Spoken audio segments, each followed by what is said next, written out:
إن الحمد لله نحمده ونستعينه ونستهديه ونستغفره ونعوذ بالله من شرور أنفسنا ومن سيئات أعمالنا من يهدي الله فلا مضل له ومن يضلل فلا هادي له ونصلي ونسلم على خاتم الرسل وأفضل الخلق محمد بن عبد الله وعلى آله وأصحابه أفضل الصلاة وأتم التسليم. Thanks and praises to Allah subhanahu wa ta'ala. We thank Him day and night. We thank Him continuously. We thank Him on everything He's blessed us. Salah and salam on the Prophet Muhammad, forgiveness and mercy on the Prophet Muhammad sallallahu alaihi wasallam, his family and his companions, and on his followers to the Day of Judgment. Last week we spoke about Allah's justice. We spoke about His name, just, al-Adl. And we spoke at the second khutbah how we can use that in our life. Today we're going to take one example. How can I be just in my life?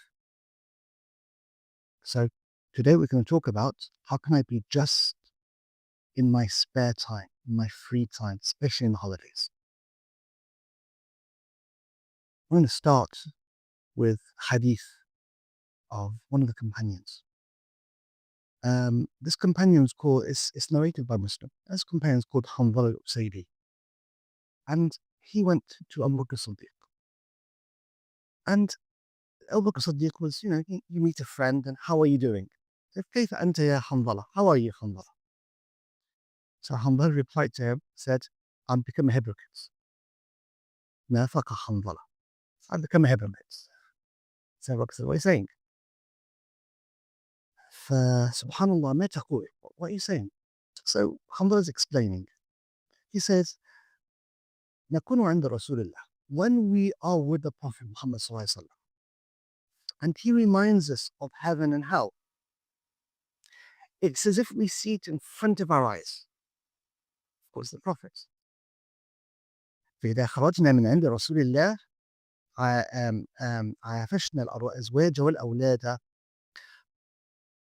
When we leave the Prophet, we return to our families, to our wives, to our children, to our trade. And we've forgotten what he said. So Sayyidina Abu Bakr said, I've got the same problem. Let's go to the Prophet Muhammad ﷺ and tell her. So they went to both of them to the Prophet Muhammad ﷺ. And what did Sayyidina Muhammad say? He said, فقال والذي نفسي بيده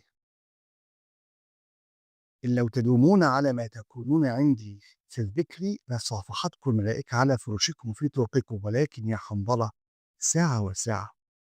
Sayyidina Muhammad explained and said to Ḥanbal, if you continue with the same state that you're in with me, the angels will descend and shake your hands in the streets and in your houses. But Ḥanbal, an hour and an hour to remind yourself, and an hour to rest, an hour to relax, and then an hour to go back again closer to Allah, an hour to relax. And we do this even at work or at school. 2 days weekend. The whole idea behind the weekend is you're working or studying very hard 5 days, and then after that you relax a bit. You recharge your battery again, and then after you recharge your battery, Monday to Friday, work hard, or whatever day you take off. I used to when I was a bit younger, I used to work in late shifts at night, and I used to work over the weekends because it was a time and a half, and I used to take Mondays and Tuesdays off. The point was still the same, is that you take time to recharge your battery. And Sayyidina Muhammad says, وَلِنَفْسِكَ عَلَيْكَ حَقًّا. This is a hadith in Bukhari from Sayyidina Salman al-Farisi. One of the companions, we mentioned this in the previous khutbah, one of the companions' wives went to Sayyidina Salman. A companion said to him, look at my husband. He doesn't sit with us. He ignores us. Pray fast, pray fast. What is this? So he took the brother and taught him a very good lesson. Sayyidina Muhammad reinforced the lesson. You've got a duty towards or a right towards Allah subhanahu wa ta'ala. Give him the right that he's due. You've got a right towards your family. Give them what they're due. You've got a right towards yourself. Give it what it's due. Okay, So we are now in a summer vacation. Many of us take time off because the children are on holidays and we relax. So what do we see during this time? We see that we relax, we disassociate completely from anything that puts pressure on our minds. So let the children stay on their phones longer, let them play on their computers or whatever devices they're playing on, let them watch whatever they want to watch, and we'll start focusing when they come back to school. We'll start organizing it as if we're using the school as an organizer for ourselves. What does Sayyidina Muhammad say to us about our spare time? And then we'll say what we need to do in the spare time. يقول صلى الله عليه وسلم اغتنم خمسا قبل خمس. Take advantage of 5 before 5. One of it is وفراغك قبل شغلك. Your spare time before you're busy. How many of us have had times, days, weeks, months even, when you're so busy you can barely breathe? We've all seen this. We've all come across our lives. We're busy, busy, busy, busy, busy. Million things happen at the same time, not just work, family, friends. Something suddenly happens that you have to take care of. You have no spare time. Barely you go to sleep for a few hours. You wake up continuously. Where's the spare? There's no spare time. You wish for maybe 1 hour spare time. So that's why Sayyidina Muhammad says, take advantage. If Allah's blessed you with spare time, take advantage of it. And the holidays are the spare time that we currently have right now, especially for our children.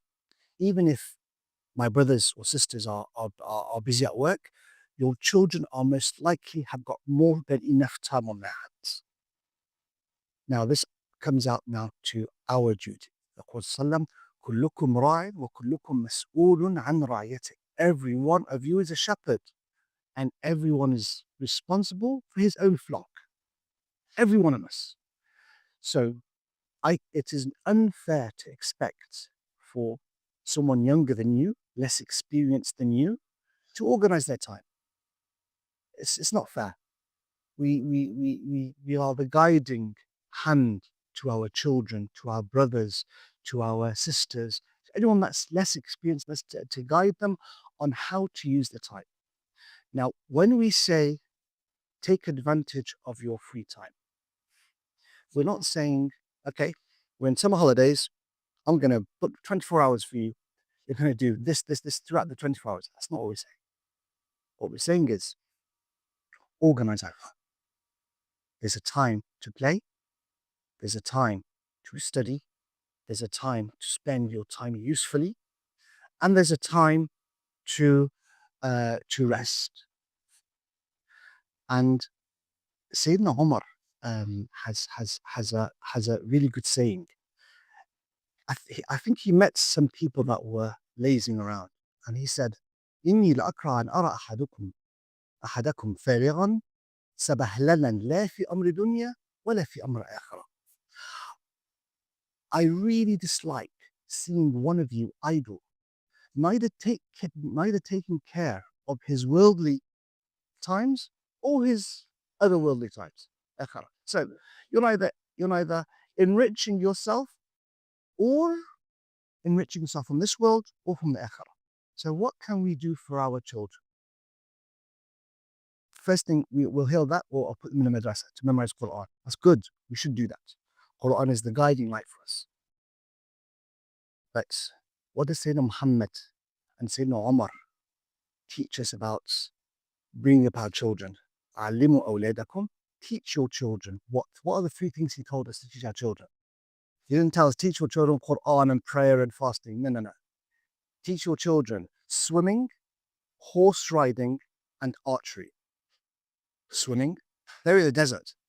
These are people that were born, that the last thing on your mind would be swimming. You live in the desert, this is not the first thing that would come to your mind. They didn't have public swimming pools that we have, or rivers that they'll jump in. No, this is desert. You're not going to swim in the sand.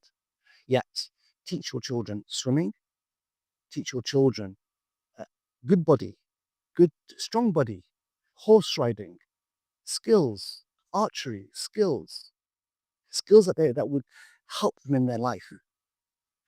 Take your children to activities. That is a good thing for your children, a good use of their time. Don't leave them in front of the TV. Don't leave them in the streets. There's a time for that. Let them learn the social skills of going to the streets on their own, of meeting people. That's good. But let them also take care of the body, because if they do not get used to that now, they won't get used to when they grow up. When they're 20 or when they're 30, whatever they've been used to when they were young, that's what they're going to carry on. If they go to the gym, if they go to a swimming club or to a judo club or football club or cricket or whatever they fancy, it will carry on with them. And then teach them something useful to their body. Now teach them something to their mind. It's a good thing. Good. Find anything that they like to do. They like to draw. Fine. Encourage them. Get them a palette. Get them something to spend their time on. There are many activities that they can do in that area. And then, of course, we do not forget the Quran. We do not forget our Islam. We do not forget to teach them how to read the Quran regularly, how to go to the mosque. And we said that last time. Taking your children to the mosque is it should be obligatory regardless. In the summer holidays, it's more so. It's more of a priority. And by the way, not doing that, you are committing injustice towards your children. Remember at the beginning of the khutbah, I said, this is an implementation of the meaning of justice in our lives. Not taking care of your children, not spending or reorganizing their time appropriately, teaching them or throwing them in front of a TV or in front of a set of movies, you're committing injustice to your children. At one point, they will reach an age when no matter what you tell them, they won't listen to you. Let's say they're 15 or 16 or 17 or 18. What can you do to a child that's that age? Unless they're adults. They can say yes and no. It's too late. Take advantage when they're young, or when you tell them to do this, they'll listen to it. It becomes a habit in them. كل قولي هذا استغفر الله العظيم لي ولكم فاستغفروه إنه هو الغفور الرحيم. Ask Allah forgiveness. الحمد لله وكفى وصلاة وسلام على عبده اصطفى. Our youth, our children are the wealth of the Muslim, of any nation. Any nation looks at its children, looks at its youth, and this is its capital that it uses for the future. When we look at the news and we feel saddened by what we hear in the news in Palestine, in Sudan, in Kashmir, and in our brothers and sisters and the Uyghur brothers in Western or Eastern Turkestan. And when we say to ourselves, what can I do? This is what you can do. This is what you can do. There's two things you can do. First thing is improve yourself. Reorganize yourself and improve yourself. And we mentioned this the previous khutbah when we said self-reflection. Am I doing what Allah wants me to do? Have I done the obligatory stuff? Good. Let's move on next to the optional. Have I done the sunnah? Am I speaking? Am I teaching the people around me about Islam? Am I increasing my knowledge continuously? Not always knowledge about Islam, knowledge about this world. You're an engineer, increase your knowledge in engineering. Be the best engineer. Doctor, be the best doctor. Mechanic, be the best mechanic. Whatever your profession is, be the best in it. And teach someone else. Once you've put yourself onto a path of self-improvement, look at your children, your family. You've got that in place, expand it to your community. Start looking at people, your neighbors. This is what we can do. And I'm not sure exactly what we are expecting. Are we expecting Allah subhanahu wa ta'ala to send the angels to fight for us? That's not going to happen. It only happened for the Prophet in certain instances. And only after the Prophet acted and did something and did the utmost he can do. Allah wants to see how we act, what we can do. And this is within our hands. How to bring up your children, how to teach your children Quran, how to teach your children how to respect. Do they know the history of Islam? Do they know that the Islamic eras, that the Muslims after Prophet Muhammad, the prophethood itself was 23 years? Do they know that after that it was a guided rulership on the same path of the Prophet Muhammad, 40 years, 5 khulafa, 5 successors. And then there was about 100 or 90 years of Umayyad era. An expansion and wealth of Islamic knowledge happened at the time. And then Abbasid, which is 2 eras. The first era was roughly about between 100 and 150 years. Have we taught them our, do we even know it in history?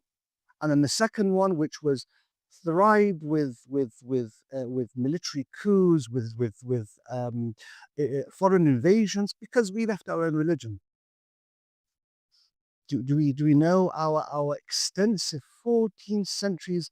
How many nations can claim for 1500 years they've spoken the same language, the same religion, the same history? How many nations in the world can claim that and raise their head proudly? You speak Arabic clearly, you can go back 1500 years, you'll be no different from anyone else. You'll understand them, you'll be able to read, you'll be able to write, you'll be able to speak. You'll pick up the lingo easily. Who can say that? It's our history. So we need to take advantage of the time that we have free right now. It's about what we're in beginning of August. Schools are going to start in a month's time, month and a half, give or take. Let's take advantage of whatever time is left. Put a program on what we're going to do for our children and how I'm going to self-improve myself. I'm going to conclude the khutbah with the usual reminders. Surah Al-Kahf, read it or listen to it. Turn it on in the house, put on YouTube, put on a phone, and just raise the volume. Let everyone listen to it. It's okay, it's good. Your children might not be able to read it, but they'll be able to listen to it. Every Friday, they'll listen to Surah Al-Kahf. Promise you, it will stick in their minds. In fact, I remember in my household when I was young, it was always every Friday, listen to it. My parents always turned it on. It was old TV, the green and orange TVs. Turned on and you'd listen to it. You'd listen to Khutbah Jummah or the before and after, and you'd hear it. It's good. After decades, I still remember it. And I'm sure your children after decades will still remember it. I'm pray to you for enabling that for them. Take your children, like I said, to the mosque at least once, at the very least. Let them pray the Maghrib. Maghrib now is early. It's like what, 8:30, I think, or even earlier than that, 8:20. Take them to the mosque. So it's not too late to take them to a mosque. And then do dua and give charity to our brothers in Palestine. There's lots of online charities, Islamic Relief, Human Relief. There's so many. I personally like Islamic Relief. I've used them for many, many years. I know them very well. There are many others that are similar that you can guarantee that they are doing their best. And things do enter if you're worried about that. But like I said, Allah subhanahu wa ta'ala wants to see you do an action, regardless of the result in the end. Allah